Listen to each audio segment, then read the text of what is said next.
Pujian dan syukur kami kepadamu ya Tuhan. Terima kasih buat pimpinan tuntunanmu atas hidup kami, sehingga kami boleh ada hari ini untuk mempermuliakan namamu. Kami tetap percaya bahwa mujizat Tuhan masih ada.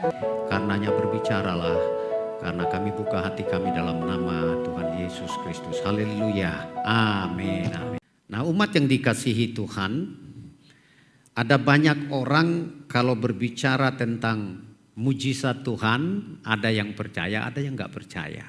Karena itu pada hari ini kita akan belajar bersama-sama firman Tuhan yang saya ambil dari Habakuk pasalnya yang kedua, ayat 1 sampai dengan ayatnya yang kelima.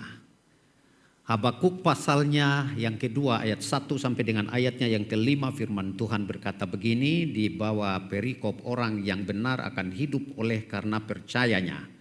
Aku mau berdiri di tempat pengintaianku dan berdiri tegak di menara. Aku mau meninjau dan menantikan apa yang akan difirmankannya kepadaku dan apa yang akan dijawabnya atas pengaduanku. Lalu Tuhan menjawab aku demikian, tuliskanlah penglihatan itu dan ukirkanlah itu pada loh-loh supaya orang sambil lalu dapat membacanya. Sebab penglihatan itu masih menanti saatnya. Tetapi ia bersegera menuju kesudahannya dengan tidak menipu. Apabila berlambat-lambat, nantikanlah itu, sebab itu sungguh-sungguh akan datang dan tidak akan bertangguh. Sesungguhnya orang yang membusungkan dada tidak lurus hatinya, tetapi orang yang benar itu akan hidup oleh percayanya. Orang sombong dan khianat dia yang melaga, tetapi ia tidak akan tetap ada.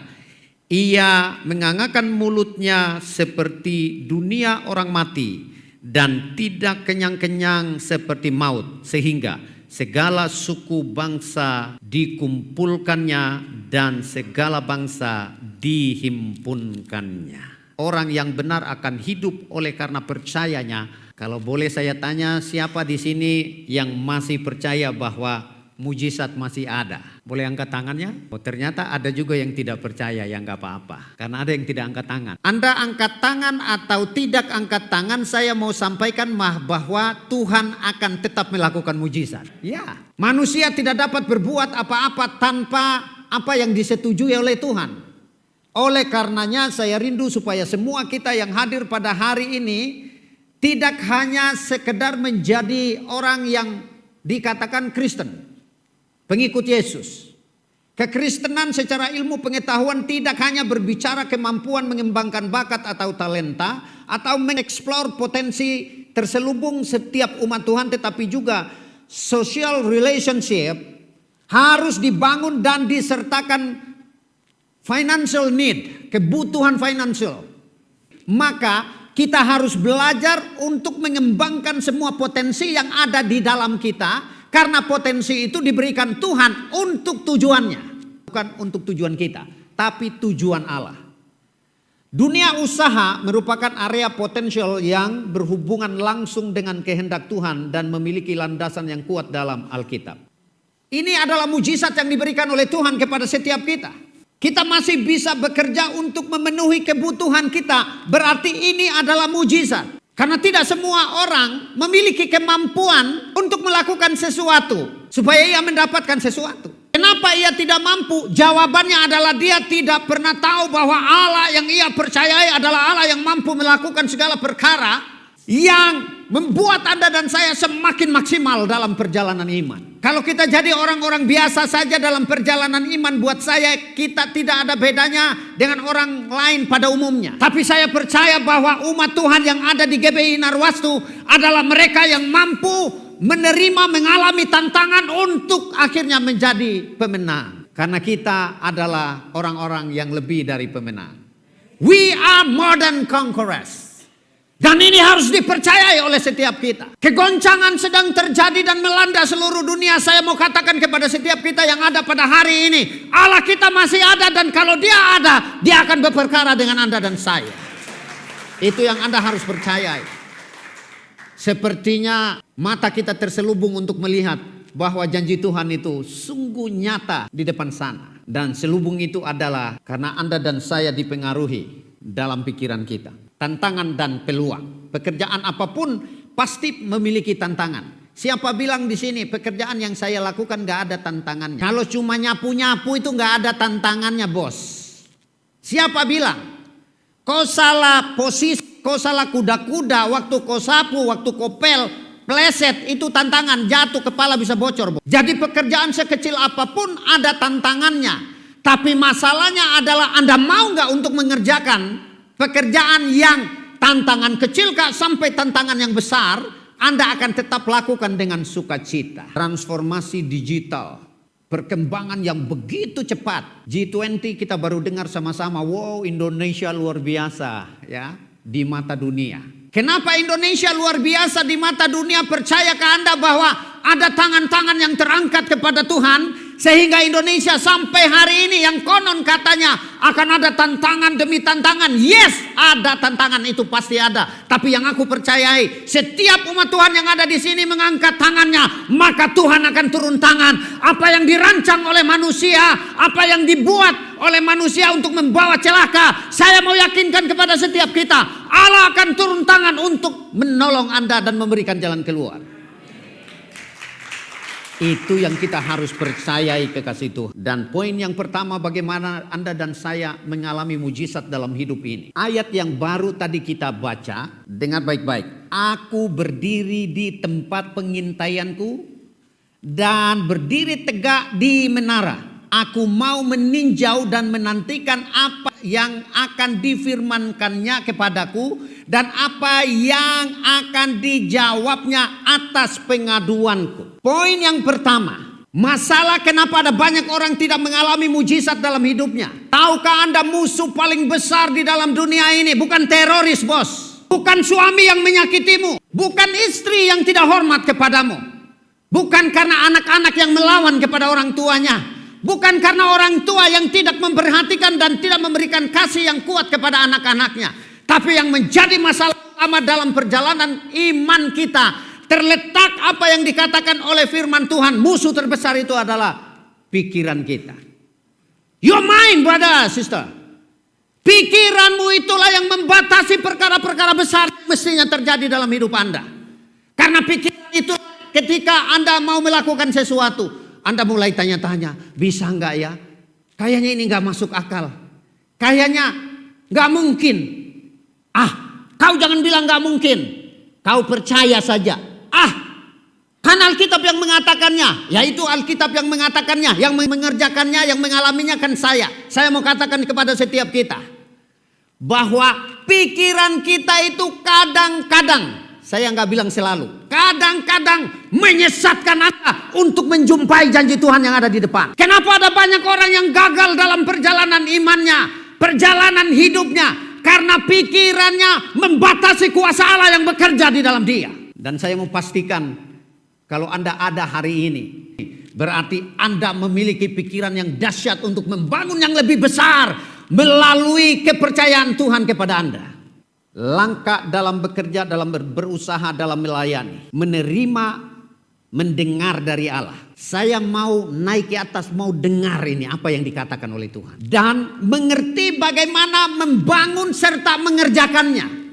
Lihat nih, mengerti dan membangun apa yang akan dikerjakan. Wih, pikir-pikir nih, kerjakan sesuatu yang tidak masuk akal.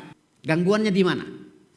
Pikiran, bos. Itulah sebabnya hari ini masalah utama dalam perjalanan iman percaya kita untuk mengalami mujizat Allah adalah pikiran kita. Karena itu saya harus sampaikan ini.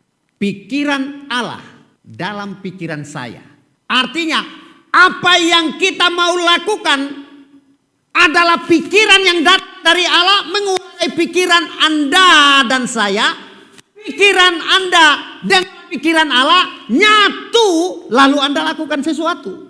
Wih, sudah begini bos.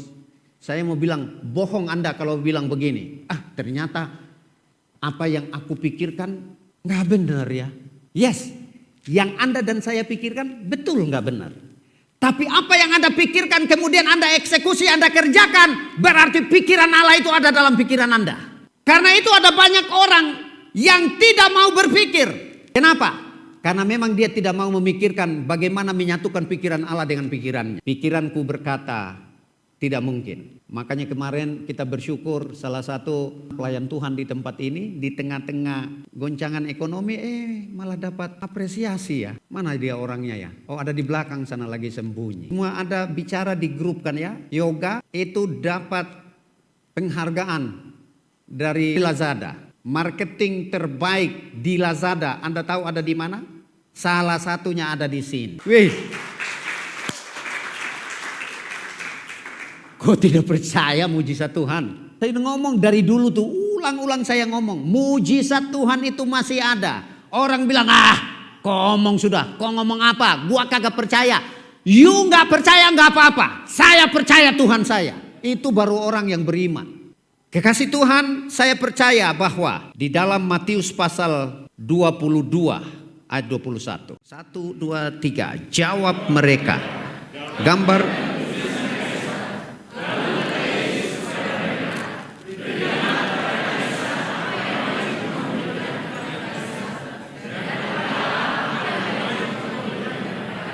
Oke, boleh klik. Berikan kepada kaisar apa yang jadi haknya kaisar.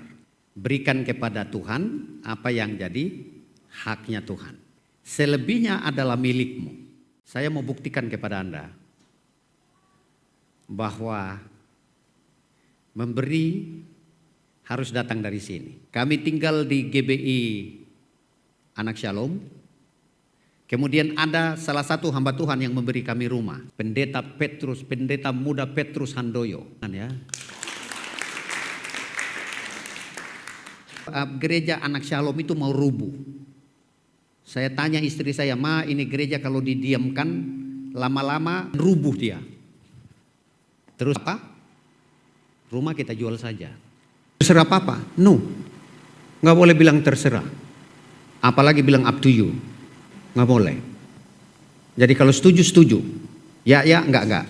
Yes katanya. Saya telepon. Om, rumah yang Om kasih ke saya boleh nggak saya jual untuk renovasi gereja? Ya itu kan punya kamu, saya sudah kasih ke kamu, terserah kamu. Laki-laki yang tahu diri, dia tahu berterima kasih karena bisa harus tetap jaga perasaan orang.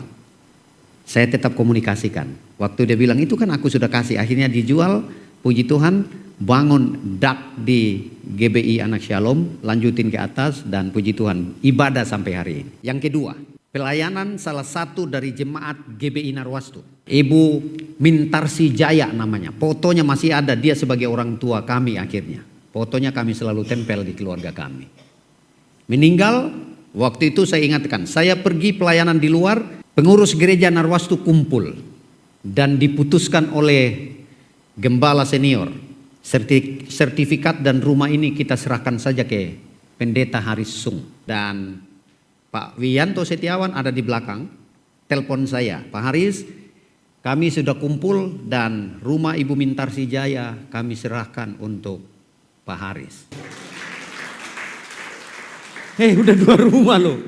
Ya, puji Tuhan kami memilikinya 1 minggu. Karena 1 minggu berikutnya saya berdiri di mimbar. Ini mimbar masih ada nih. Ini dia mimbarnya. Bangunannya berubah memang, tapi mimbarnya masih sama, hanya saya potong sedikit, dia pendek. Dan saya kembalikan ke gereja, saya terima kasih kepada Pendeta Wiyanto Setiawan dan seluruh pengurus beserta jemaat yang saya sering ucapkan, Andalah yang memberi saya makan.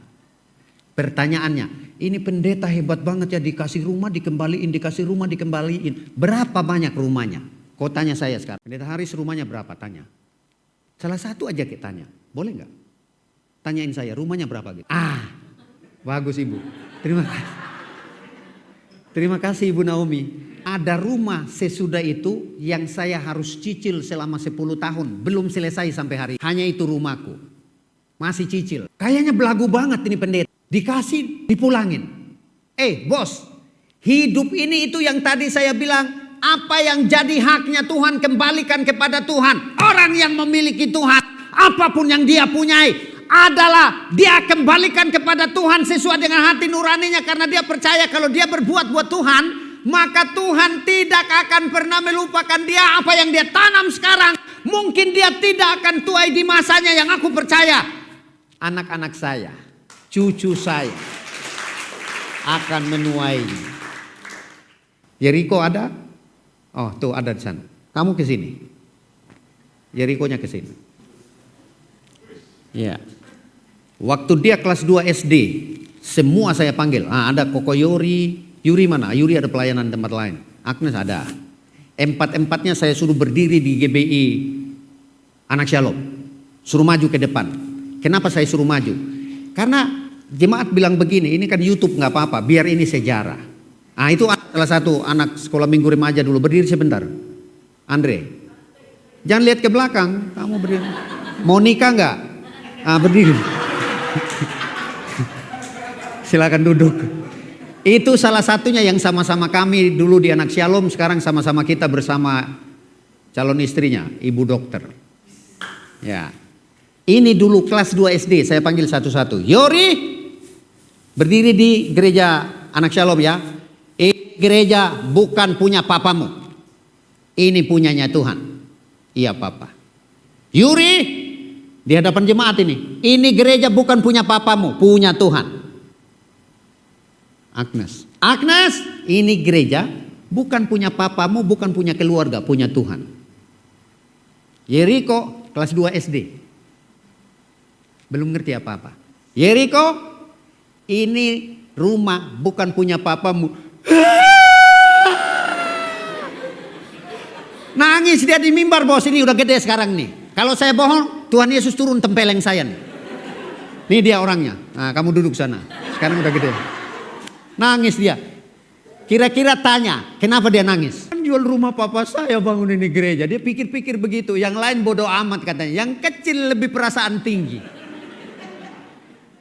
Nangis dia, teriak lo di hadapan jemaat. Gitu dia. Kenceng banget. Kenapa? Harus tinggalkan itu gereja, pindah untuk ngontrak. Tahu pindah buat ngontrak kemana tahu? Itu rumah yang tadi dikasih. Yang pertama itu. Mau ngomong apa sih berkorban bagi Tuhan? Saya sangat percaya kalau Anda taat kepada Dia, percaya mujizat pasti terjadi. Matius 17:27.